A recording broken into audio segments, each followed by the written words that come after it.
Hello, this is Yeonggil An, a professional Go player from Korea. And today we are going to learn about Endgame again. And this is Must Know Endgame Techniques number 18. And today's topic is Actual Game Endgame Study. I select a game from a Dan player, and you know that the game is quite close. And it's a little bit difficult because it's from a Dan player's games. But what we are going to look at is what kind of end game is important in the end game situations. So for example, you can play in the corner, side, or the center. Obviously, a corner end game is usually the best. But we are going to compare which end games is good and why. And when you decide your endgame move, what you need to consider. So that's what we are going to talk about today. So let's begin. This is a situation now. And then the game is quite close. Yeah, fairly close. And it's black's turn. So where do you go now? So you have 4 choices. So number 1 is going down on the left side, number 1. And second, diagonal move at number 2. So that's usually a double center endgame move.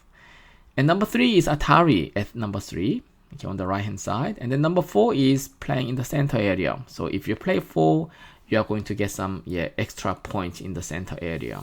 So which one do you think is the best and why? So now, take your time and then think about your next move. Where do you go? So first of all, since it's not your game, you have to understand the situations. So where is black's weakness or white's weakness? And now, where do you think is the big area? Okay, so let's begin. So let's see one by one. So now, number 4 is kind of big, but for example, like if you go there, do you have any good follow-ups? No, just it. And then you don't have any good follow-ups. So other moves, for example, like playing around here or somewhere like this, it's quite small now. So this one has no good follow-ups. So now let's have a look at some other moves. So number 3, does it have a good follow-ups? Yes, black has a good follow-up. For example, black can keep on going. Black can play like this. Okay. So then, so now, for example, like black, for example, black play here. And if white doesn't answer, then you can play this way and capture. Or you can simply capture the 2 stones. That's good enough, right? So black has at least has a good follow-ups. Okay. And how about number 2? After this, it's already kind of closed shapes. So if white answers here, that's good exchange. But let's say white wouldn't answer. What do? You can push and extend. So that's a good exchange. Or you can also jump and connect in center. It's not yet center yet, but kind of center, right? And how about number 1? If you go down, white wouldn't answer, then you can play knight move. So actually we had a look at this like monkey jump on the other chapters. But now this one is a good exchange. You can also go there. It's similar now. Anyway, knight move is better. And the point is, what if white blocks? What do you do now? In this case, you can exchange this one. This is a key point. So the meaning is, for example, black just plays some else, then white can hane and connect in center. So black must answer here or here. Otherwise, white can cut and easily capture the 3 stones. White can keep on going now. Okay, that's one. Or white can, whenever white wants, white can cap, and then they are dead, right? You must answer. And after that, for example, black goes there. Where do you go now? In this case, white will answer this way. And even if black cuts, white will Atari and block. So always a corner is more important. They are weak. And even if black try to do something in the corner, that's not working. So white can extend down, and it's now one eye versus no eye situations. So it's not working. So that's why after that, black has to go there now. This is the right time. If white play the same way, the difference is now black can cut and going down, and Atari in center. It's already a big difference. And also playing here is center for black now. So that's extra points. Okay. So white must answer. If white doesn't answer, what will happen is black can wedge and breakthrough now. White is in big trouble. The game is nearly over now. So this is a kind of good endgame. So which one do you think is the best endgame move? Right.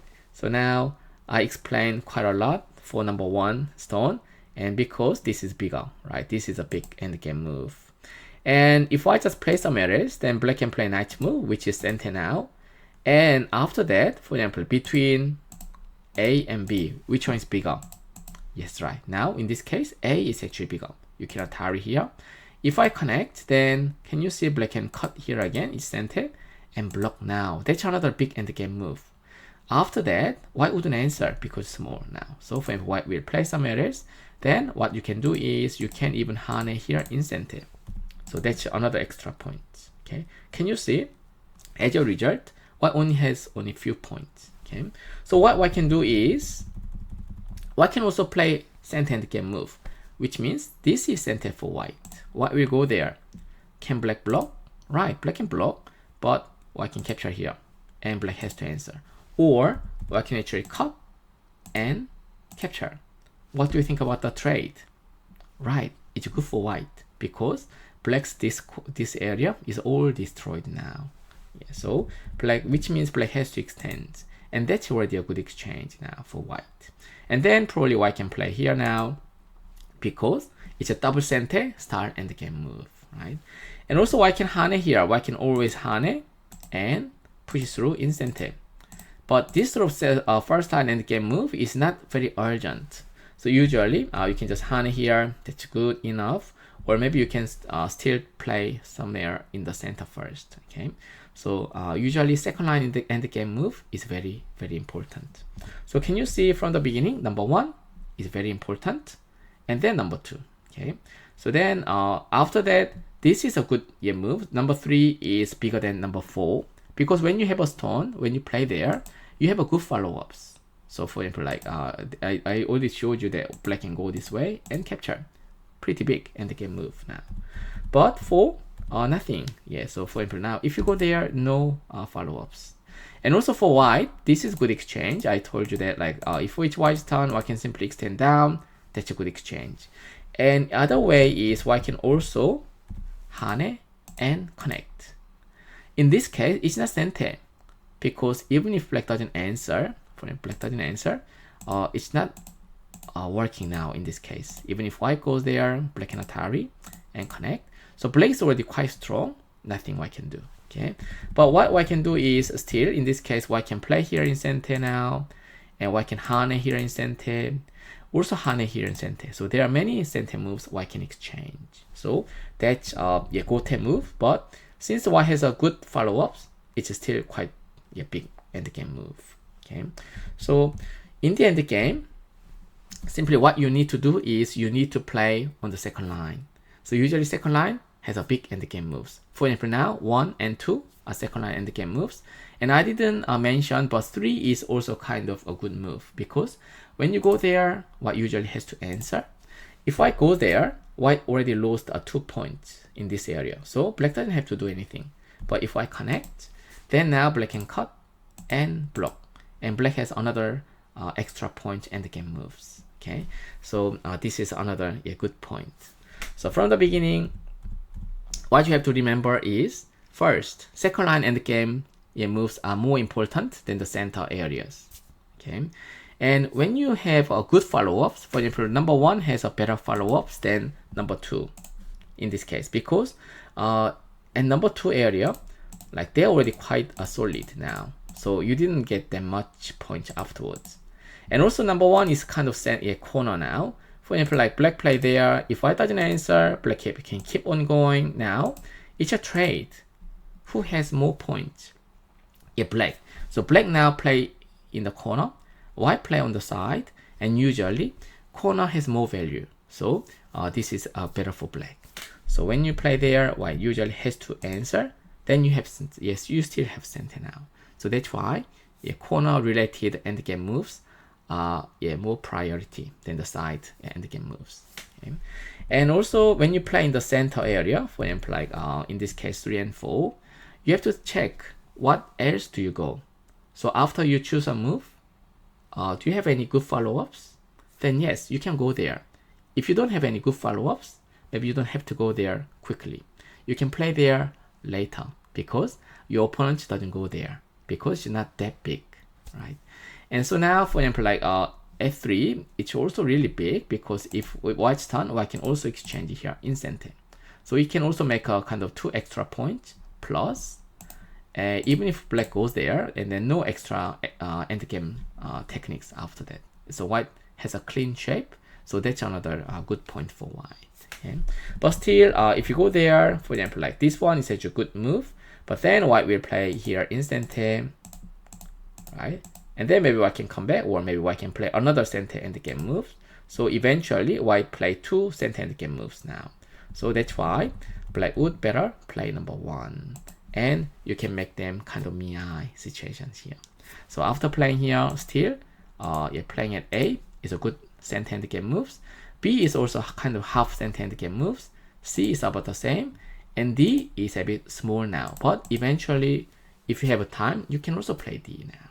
Okay. So what do you think? So this is a little bit difficult.